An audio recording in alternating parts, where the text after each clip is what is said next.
হায় হায়, একটু পরে দেখে যে রোস্ট আইছে, এরপরে তো গরু, এরপরে খাসি, এরপরে আরো নানান। হায়, আমি করলামটা কি? আমি তো প্রথম যে স্যাম্পল আনছিল ওইটা খাইয়ে ফ্যাট পড়ছি, এখন এই রোস্ট কোথায় জায়গা দিব, এই গরু কোথায় জায়গা দিব, খাসি কোথায় জায়গা দিব, খাওয়ার আর জায়গা নেই। মেরে ভাই ও দোস্ত বুজুর্গ, আল্লাহ তাআলা জান্নাতে অফুরান্ত নিয়ামত রাখছেন। এখান থেকে কিছু ফল ফ্রুট, কিছু নারী, কিছু শরাব, এই জগতে কিছু গান, কিছু বাদ্য, এটা সিম্পল রাখছেন। গান হবে জান্নাতে, কথা কোন ঠিক না? নাচ হবে জান্নাতে, শরাব হবে জান্নাতে, নারী দিবে, হুর দিবে, কমপক্ষেও ৭০,০০০ দিবে, যেরকম সুবহানাল্লাহ। দুনিয়ার সিম্পলের পরে পিছনে পড়ে আখেরাতের গোডাউনকে হারিয়ে ফেললে চলবে না, কথা কোন ঠিক কিনা? দোকানে সব মাল কি দোকানে থাকে না পিছনে গোডাউনে? এই কোথায় থাকে? পিছনে গোডাউনে, কথা কোন ঠিক কিনা? সব তো আর এখানে আইনে এক জায়গায় করতে পারে না, আটে না। দোকানটা যত বড়, গোডাউনটা তার সে 10 গুণ বড়। এই কথা কোন ঠিক কিনা? মাল তো কোথায় আছে? গোডাউনে। মেরে ভাই ও দোস্ত বুজুর্গ, আল্লাহ তাআলা আমাদের জন্য আমাদের ভবিষ্যৎ লুকিয়ে রেখেছেন জান্নাতের গোডাউনে, যেরকম সুবহানাল্লাহ। আল্লাহ বলেন, আদাতু লিইবাদিয়াস সালিহিন মা লা আইনুন রাআত ওয়ালা উযুনুন সামিআত ওয়ালা খাতারা আলা কলবি বাশার। বলেন সুবহানাল্লাহ। আল্লাহ বলেন, আমার নেককার বান্দা বান্দি তোদের জন্য আমি এত ফুরন্ত নিয়ামত আমি প্রস্তুত করে রেখেছি।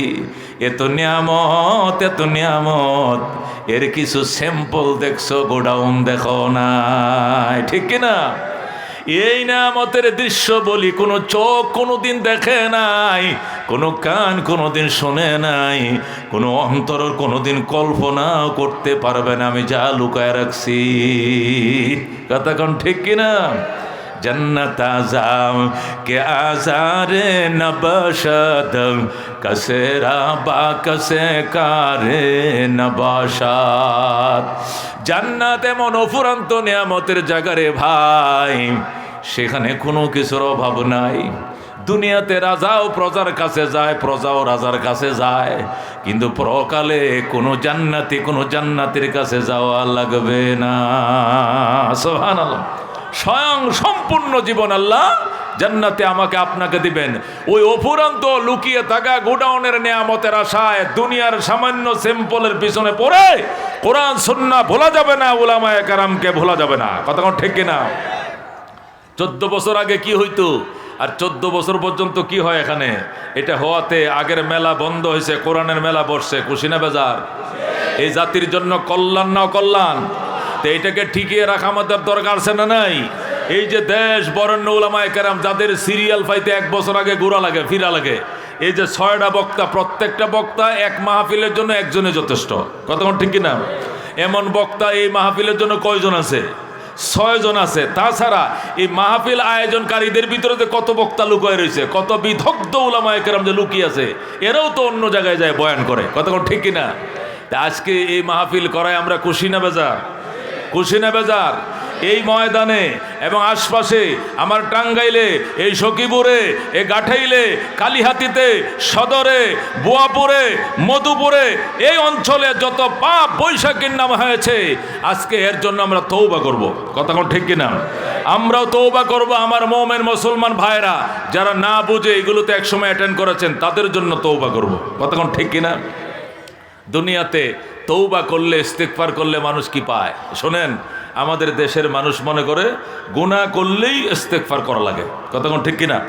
যখন মানুষ মনে করে আমি পাপ করছি, আমি গুনাহ করছি, তখন কি বলে? তওবা তওবা তওবা তওবা, আস্তাগফিরুল্লাহ আস্তাগফিরুল্লাহ, নাউযুবিল্লাহ মিন যালিক, নাউযুবিল্লাহ মিন যালিক। করলাম কি? এটা কোন সময় বলে? এটা যুবক, এটা যুবতী, এটা বৃদ্ধ, এটা বৃদ্ধা, এটা মধ্যবয়সের মানুষ যখন সে জানে যে আমি দরা তাজা পাপটা করে ফেলেছি, সাথে সাথে সে কি বলে?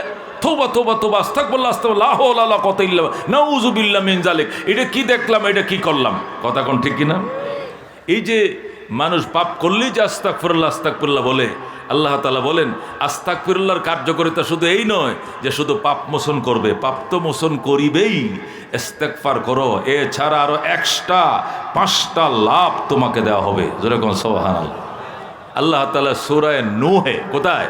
সূরায়ে নূহে 29 পারায় সূরায়ে নূহের 10 নম্বর আয়াত থেকে আল্লাহ তাআলা ইরশাদ করেন ফাকুলতুস্তাগফিরু রাব্বাকুম ইন্নাহু কানা গাফফারা ইউরসিলিস সামাআ আলাইকুম মিদরারা ওয়া ইউমদিদকুম বিআমওয়াল ওয়া বানিনা ওয়া ইয়াজআল লাকুম জান্নাত ওয়া ইয়াজআল লাকুম আনহারা। বলেন সুবহানাল্লাহ।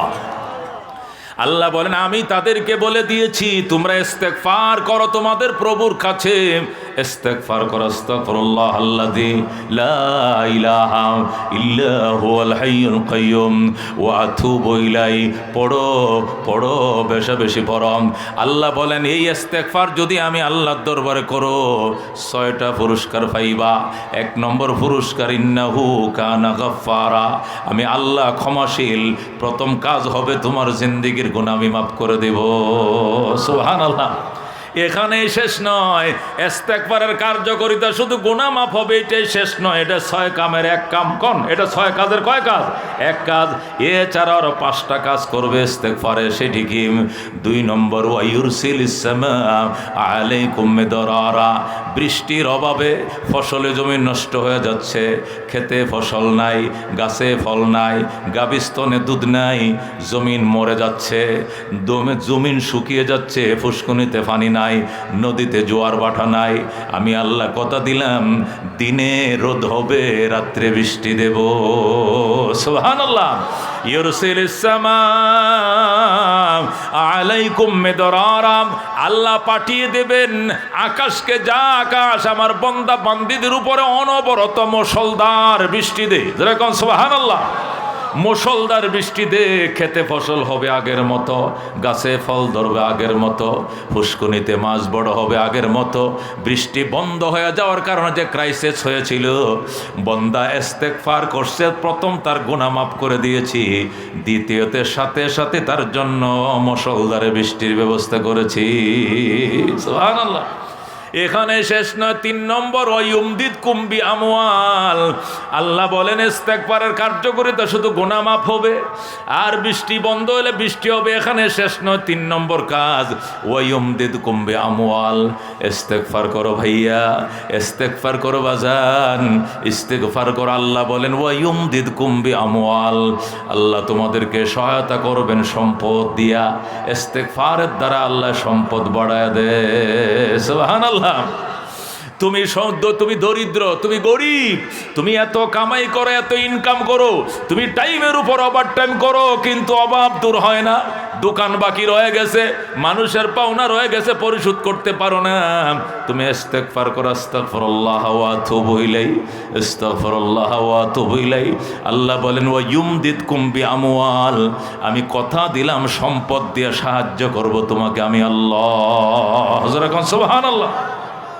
এটা আল্লাহর কথা, এটা নবীর কথা নয়, এটা হাদিস নয়, এটা ওলিয়া উলিয়ার কোনো কথা নয়, এটা আলেম ওলামার কোনো কথা নয়। সূরা নূহে আল্লাহ রাব্বুল আলামিন কোরআনে বলছেন, যেরকম আল্লাহু আকবার। 4 নম্বর পুরস্কার ওয়াবানিন, সন্তান হয় না, বিয়ে করছো 20 বছর, বিবাহ করছো 15 বছর, ছেলে নাই মেয়ে নাই, বাগানে ফুল ফোটে না, বাগানে ফুল ফোটে না, সংসারে কোনো সন্তান বাল বাচ্চা নাই, তুমি দৌড়াইতেছো মাজারে মাজারে, বট গাছে সুঙ্গা বাঁধছো, আর কি করছো? ওই দরবারে যায় মুরগা মান্নত করছো, গরু মান্নত করছো, মোমবাতি জ্বালাইছো। আল্লাহ কো পাগল, ওখানে যাইলে পাবি না, এখানে আয়, এখানে আয় আয়। ওয়া ইউমদিদকুম বিআমওয়ালি ওয়া বানিন, আমি আল্লাহ তোরে সন্তান দেব। যেরকম আল্লাহু আকবার। সন্তান দেওয়ার মালিক কে? আল্লাহ বলেন ইয়াহাবু লিমান ইয়াশাউ ইনাসা ওয়া ইয়াহাবু লিমান ইয়াশাউ যুকুর আও ইউসাফফিজুহুম যুকুরানা ওয়া ইনাসা ওয়া ইয়াজআলু মান ইয়াশাউ আকিমা ইন্নাহু আলিমুন কাদির। বলেন সুবহানাল্লাহ। আল্লাহ বলেন ইয়াহাবু লিমান ইয়াশাউ ইনাসা, যাকে চাই আমি আল্লাহ মেয়ে দেই, মেয়েকে দেয়, মেয়ে মাইয়া মাইয়াকে দেয়। ওয়াহাবু লিমান ইয়াশাউ যুকুর, যাকে চাই আমি ছেলে দেই। আও ইউসাফফিজুহুম যুকুরানা ওয়া ইনাসা, যারে চাই ছেলে মেয়ে দুইটাই দেই। দেয় কিনা? এই অনেকের ছেলে মেয়ে দুইটা আছে কিনা? কাহারও ছেলে আছে কাহারও মেয়ে আছে, আল্লাহ কাহাকে ছেলে মেয়ে দুইটাই দিছে, 5টা পোলা 3টা মাইয়া 8টা সন্তান দিছে আল্লাহ। সুবহানাল্লাহ কোন আল্লাহ কওয়া জালু মাইয়াশা আকিমা, যারে চাই আমি আটকুর বানাই, যারে চাই আমি নিঃসন্তান বানাই, এটা আমি বানাই আর কেউ না। কে বানায়? আল্লাহ বলেন যারে চাই মেয়ে দেই, যাকে চাই ছেলে দেই, যাকে চাই ছেলে মেয়ে দুইটাই দেই। ওয়া জালু মাইয়াশা আকিমা, যারে চাই আটকুর বানাই। কে বানায় আটকুর? নিঃসন্তান। আটকর মানে কি? নিঃসন্তান বানায় কে? আল্লাহ কই ইন্নাহু আলিমুন কাদির, আমি আল্লাহ বুঝি, আর বুঝে শূন্যায় আমি পরিমাপ করি। সুবহানাল্লাহ।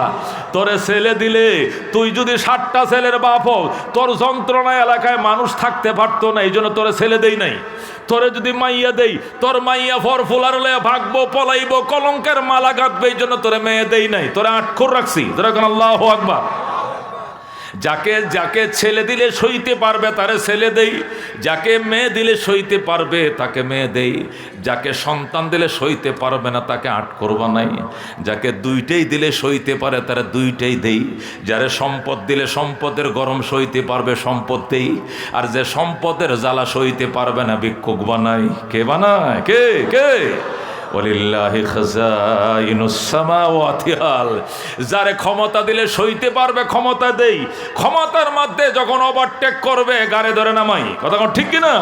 ওয়ালিল্লাহুম্মা মালিকাল মুলক তুতিল মুলকা মান তাশা ওয়া তানজিউল মুলকা মিম্মান তাশা ওয়া তুইজ্জু মান তাশা ওয়া তুযিল্লু মান তাশা বিয়াদিকাল খায়র ইন্নাকা আলা কুল্লি শাইইন কাদির। বলেন আল্লাহু আকবার। এই জন্য আল্লাহ রাব্বুল আলামিন ডাক দেখো, বান্দা তুমি মনে করছো ইস্তেগফারের দ্বারা শুধু গুনাহ মাফ হয়, এই জন্য পাপ করলেই আস্তাগফিরুল্লাহ আস্তাগফিরুল্লাহ নাউযুবিল্লাহ লা হাওলা ওয়ালা কুওয়াতা ইল্লা বিল্লাহ। তুমি মনে করছো শুধু পাপ মাফ হয়, শুধু পাপ মাফ হয় না, পাপ তো মাফ হয়। আল্লাহ বৃষ্টি দেয়, আল্লাহ সম্পদ দেয়, আল্লাহ সন্তান দেয়। যেরকম সুবহানাল্লাহ। সন্তানের জন্য কার কাছে যাব? আল্লাহর কাছে। কথা ঠিক কিনা? 5 নম্বর ওয়াজাল লাকুম জান্নাত, আল্লাহ বলেন 5 নম্বর পুরস্কার, তোমাকে উদ্যানের মালিক বানাবো, তোমার খেতে ফসল বেশি হবে, তোমার গাছে ফল বেশি ধরবে, নারকেল গাছে নারকেল বেশি ধরবে, সুপারি গাছে সুপারি বেশি ধরবে, ফুসকুনিতে মাছ বেশি হবে, ধান খেতে ফসল বেশি হবে। ওয়াজাল লাকুম জান্নাত, আমি তোমাকে উদ্যানের মালিক বানাবো। জোরে কোন সুবহানাল্লাহ। ওয়াজাল লাকুম আনহারা, তোমাকে আমি আল্লাহ নহর দিব, নদী দিব, পুকুর দিব, ফুসকুনি দিব, মাছের চাষ করবা, ব্যাঘের করবা, কোটি টাকার মালিক হইবা, আমি দেব। আমি। আল্লাহু আকবার। এই জন্য মেরে ভাই দোস্ত বুজুর্গ, জীবনের ধাপ তো পার করছি, কেউ যৌবনের ধাপ পার করছি, কেউ মধ্য বয়সের ধাপ পার করছি, কেউ মধ্য বয়স পার করে আমি বৃদ্ধ বয়সে পৌঁছছি, কেউ শিশুকাল পার করে আমি কৈশোরে পৌঁছছি, কেউ কৈশোর পার করে আমি এখন প্রাপ্ত বয়স্ক হয়েছি, কেউ প্রাপ্ত বয়স্ক পার করে দাঁত পড়া শুরু হয়েছে, চুল দাড়ি পাকা শুরু হয়েছে। বাজানরে ধাপ তো একটার পর একটা শেষ করতেছি। এখন গোছায়ালো জীবন, গোছায় পরকালের মোরাকাবায় বসো, ইস্তেগফার দর আস্তাগফিরুল্লাহ আল্লাযী লা ইলাহা ইল্লা হুয়াল হাইয়ুল কাইয়্যুম ওয়া আতুবু ইলাইহি। নবী বলেন ইস্তেগফারটা যদি কেউ বিছানায় শোয়ার টাইমে রাত্রে 3 বার পড়ে, কয়বার? সালাসা মাররাত। কয়বার? ইস্তেগফার যদি কোনো আল্লাহর বান্দা 3 বার পড়ে, নবী বলেন তার গুনাহ যদি হয় সাগরের ফেনা, মাপ মাপ মাপ। যেরকম আল্লাহু আকবার। তার গুনাহ যদি হয় সাগরের ফেনা বরাবর, আমি আল্লাহ তাকে মাফ করে দিব। এরপরে নবী বলতেছেন তার গুনাহ যদি হয় বালু রাশি বরাবর, মরুভূমির বালি বরাবর, তবু মাফ করে দিবেন আল্লাহ। সুবহানাল্লাহ।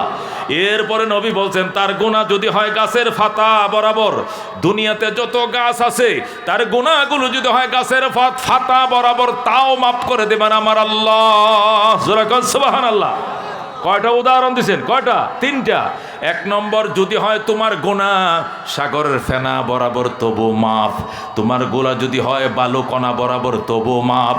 তোমার গুনাহ যদি হয় গাছের পাতা বরাবর, তবু মাফ। যারা কোন সুবহানাল্লাহ। এই জন্য আল্লাহ নবী সাল্লাল্লাহু আলাইহি ওয়াসাল্লাম হাদিস শরীফে ইরশাদ করেন, ক্বালা রাসূলুল্লাহি সাল্লাল্লাহু আলাইহি ওয়াসাল্লাম মান লাযিমাল ইস্তিগফার জাআলাল্লাহু লাহু মিন কুল্লি যিকিন মাখরাজা। আল্লাহ বলেন যে ব্যক্তি ইস্তিগফারকে লাজিম করে নিবে, আকরায় ধরবে, বেশি পড়বে, আস্তাগফিরুল্লাহাল্লাযী লা ইলাহা ইল্লা হুয়াল হাইয়ুল কাইয়্যুম ওয়া আতুবু ইলাইহি। নবী বলেন আল্লাহ তাকে 3টা পুরস্কার দিবেন। কয়টা? যেরকম কয়টা? 1 নম্বর, জাআলাল্লাহু লাহু মিন কুল্লি যিকিন মাখরাজা। 1 নম্বর পুরস্কার, আল্লাহ তাকে সকল সংকীর্ণতা থেকে বের হওয়ার রাস্তা খুলে দিবেন। যেরকম সুবহানাল্লাহ। যিকুন মানে সংকীর্ণ। সে সংকীর্ণতায় পড়ছিল, তাকে জেলে বন্দি করা হয়েছে, তাকে অপহরণ করা হয়েছে, তাকে গুম করা হয়েছে, তার দুয়ারে আইল বাঁধা হয়েছে, রাস্তায় কাঁটা দেওয়া হয়েছে, মিথ্যা মামলা তার নামে 10টা দিছে। নবী কয় লাভ নাই, জাআলাল্লাহু লাহু মিন কুল্লি যিকিন মাখরাজা।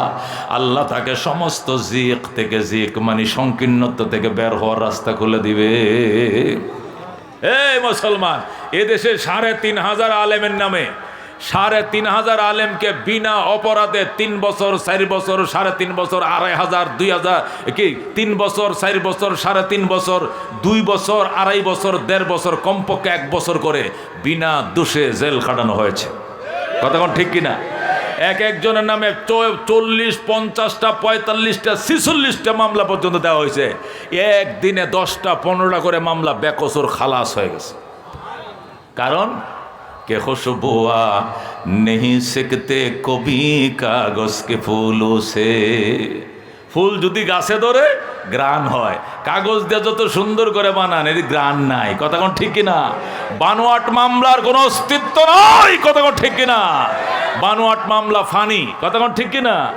এই জন্য মেরে ভাই দোস্ত বুজুর্গ, আমাদের জন্য 1 নম্বর কার্যকর মেডিসিন মনে রাখেন।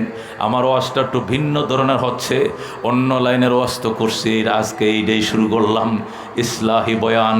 মেরে ভাই দোস্ত বুজুর্গ, নবী 3টা পরামর্শ দিয়েছেন, ইস্তেগফার করো, আল্লাহ তোমাকে সংকীর্ণতার পথ থেকে বের করে দিবেন। সুবহানাল্লাহ।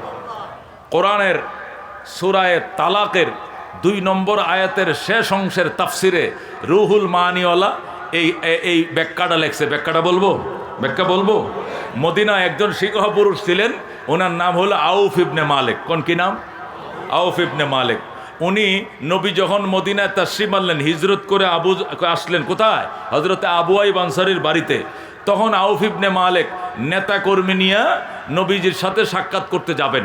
এই শুনছো, মক্কা থেকে নবী আইছে আমগো দেশে, কত মানুষ যাইতেছে নবীর সাথে সাক্ষাৎ করার জন্য, চল আমরাও যাই। যখন বলছে চল আমরাও যাই, নেতা কর্মীরা কো বস যাওয়া যাবে না।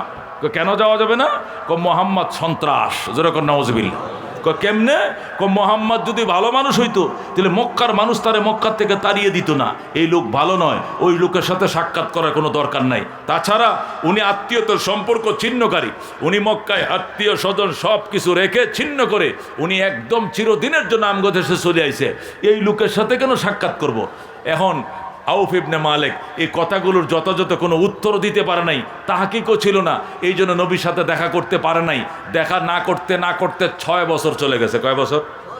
যেরকম কয় বছর? 6 বছরের মাথায় আরেকদিন স্বপ্ন দেখতেছে, নবী তারে বলতেছে, আউফ রে আইবি কয়ে তুই আইলি না, পরে আইলে আমারে পাবি না। যেরকম আল্লাহু আকবার। তুই না আমার সাথে দেখা করতে চাস, এ 6 বছরে তুই সময় পাইলি না দেখা করতে, যা পরে আইলে আর আমারে পাবি না। আউফ ইবনে মালিক স্বপ্ন দেখিয়া লাফ দিয়া ঘুম থেকে উঠিয়া বিবিরে কো, বিবিরে আমি এক জায়গায় যাইতেছি, তুমি দরজা বন্ধ করে ঘুমাও। কই যাও এত রাত্রে? যাইতেছি একটা ভালো মানুষের কাছে, দোয়া কইরো আমার মনের আশা যেন পূরণ হয়। যেরকম সুবহানাল্লাহ। আউফ ইবনে মালিক বেগমরে বলল ঘুমিয়ে পড়ো। বেগমরে ঘুম পাড়ায়াম আউফ ইবনে মালিক নবীজির ঘরের দরবারে হাজির। আল্লাহু আকবার। জায়গা ফাক্কিল বাব ইয়া মুহাম্মদ, হে মুহাম্মদ ফাক্কিল বাব, গেটটা খোলো, দরজা খোলো। নবী কো মান আনতা, তুমি কে? কো আনা আউফ ইবনে মালিক, আমি আউফ ইবনে মালিক। জোরে কোন সুবহানাল্লাহ। আল্লাহ নবীর সাথে সাথে দরজাটা খুলে দিলেন। আউফ ইবনে মালিক নবীর দিকে ছায়াই রইছে। নবী কয় ফাদ্দল বয়, আউফ রে বসো বসো। আউফ নবী কয়ে বসতে কয়েন না।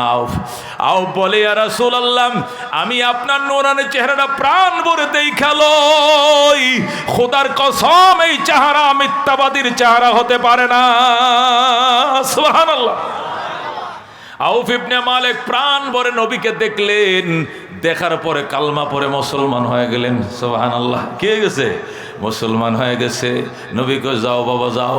এবার আউফ ইবনে মালিক বলি ইয়া রাসূলুল্লাহ, দুশ্মনের অভাব নাই, দুশ্মনদের কারণেই তো 6 বছর লেট হয়েছে আসতে। শুধু যদি তারা জানে আমি মুসলমান হয়েছি, আমার পিছনে লাগবে, আমার সেচবে, মারবে। এই জন্য একটা নিরাপত্তার জন্য একটা মন্ত্র শিখিয়ে দেন, যে মন্ত্রটা পড়লে আমার জীবনে সেফটি হবে। যেরকম সুবহানাল্লাহ। আল্লাহ নবী কো আউফ চিন্তা করিস না, তোর একটা নিরাপত্তার মন্ত্র শিখাই দিতেছি, তুই বলবে আস্তাগফিরুল্লাহ ওয়া আতুবু ইলাইহি। যেরকম আল্লাহু আকবার। তুই এই মন্ত্রটা বেশি করে পড়বে, আস্তাগফিরুল্লাহ ওয়া আতুবু ইলাইহি, আস্তাগফিরুল্লাহ ওয়া আতুবু ইলাইহি। তোর এটা পশম ছিটতে পারবে না। সুবহানাল্লাহ। আউফ কো হুজুর এইটা ফুল লইব, কহ এইটা ফুল লইব, আর কিচ্ছু লাগতো না, যা বেটা আমি বলে দিলাম। হযরত আউফ ইবনে মালিক আস্তাগফিরুল্লাহ ওয়া আতুবু ইলাইহি বলতে বলতে বাড়িতেইছে, বেগম রে কো দরজা খোলো, মুসলমান হয়ে গেছি। সুবহানাল্লাহ। মুসলমান হয়ে গেছে? কহ তুমি হইবা না? কহমু বেগম মুসলমান হয়ে গেছে। যেরকম সুবহানাল্লাহ। আউফ মুসলমান, আউফের স্ত্রীও মুসলমান, তাদের একটা ছেলে আছে। কটা ছেলে? এই ফ্যামিলিতে একটা ছেলে, ছেলের নাম হযরতে সালেম। কি নাম? ছেলের নাম কি? আউফের ছেলের নাম কি? সালেম। সালেম রে কাফেররা যায় ধরছে, ধরে কো সালেম, তোর আব্বাই মুসলমান হয়েছে, তোর আম্মাই মুসলমান হয়েছে, তুই মুসলমান হইস না। কিয়া? তুই আমগোর সাথে থাক, তোরে আমরা সাথে করে নিয়া তোর বাবার এমন একটা শেষুনি দিব, বাড়া মুসলমান ওর স্বাদ এক করে মিটাইয়া দিব, তোর মামেও একটা শেষা দিব, তোর বাপের একটা শেষা দিব, তুই শুধু আমগুর লগে থাকবি। সালেম কয় আমারে লগে নিয়ে বাপেরে শেষা দিবা? দাঁড়াও, যাও, একটু দেরি করছিলাম, আর দেরি করলাম না। বিল ফাতারে কোনা কন্যা রওনা, নবীর দরবারে যায়, দেরি করেন না, গোসলটা করি আইছে, শুধু কালমাটা ফরান। যেরকম সুবহানাল্লাহ। হযরত সালেম সোজা গেছে নবীর কাছে, যায় বলে আর রাসূলুল্লাহ, আমার আব্বা এবং আমার আম্মা তারা দুইজনে মুসলমান হয়ে গেছে, আমি বাকি ছিলাম, দুশ্মন উঁত পেতে রইছে, কোন সময় মেরে ফেলে জানি না, কালমা পরান মরলেও মুসলমান হয়ে কবরে যাব। সুবহানাল্লাহ। আল্লাহ নবী সাল্লাল্লাহু আলাইহি সাল্লাম সাথে সাথে সালেম রে কালমা পড়া দিছে, আর কয় সালেম ভয় পাইস না, তোর বাবারে যে মন্ত্র শিখাইছে এই মন্ত্রটা তোরেও শিখাই দেই, বেশি বেশি পড়বা, আস্তাগফিরুল্লাহ ওয়া আতুবু ইলাইহি। বলেন সুবহানাল্লাহ। আত্মক সমস্যা নাই, কোনো সমস্যা নাই বেটা, তোর বাপেরও এই কালমা, তোর মারও শিখাইছে এটা, তোরও এটা, আস্তেকবার বেশি করে করবে, কিচ্ছু ক্ষতি করতে পারবো না দুশ্মন। বাবা মা ছেলে ফ্যামিলি মেম্বার কয়জন? 3 জনে মুসলমান হয়ে গেছে। রুহুল মানিওয়ালা লেখে, তফসির রুহুল মানিওয়ালা লেখে, আরেকদিন হযরত আউফ তার ছেলে সালেম রে মদিনার বাজারে পাঠাইছে বাজার করার জন্য। পুত্রে টাকা লয়ে যা, জলদি মূলা আনবে, কলা আনবে, সিম আনবে, লাউ আনবে, মাছ আনবে, গুছে এইগুলো নিয়ে সন্ধ্যার আগে বাড়িতে জলদি, অন্ধকার হওয়ার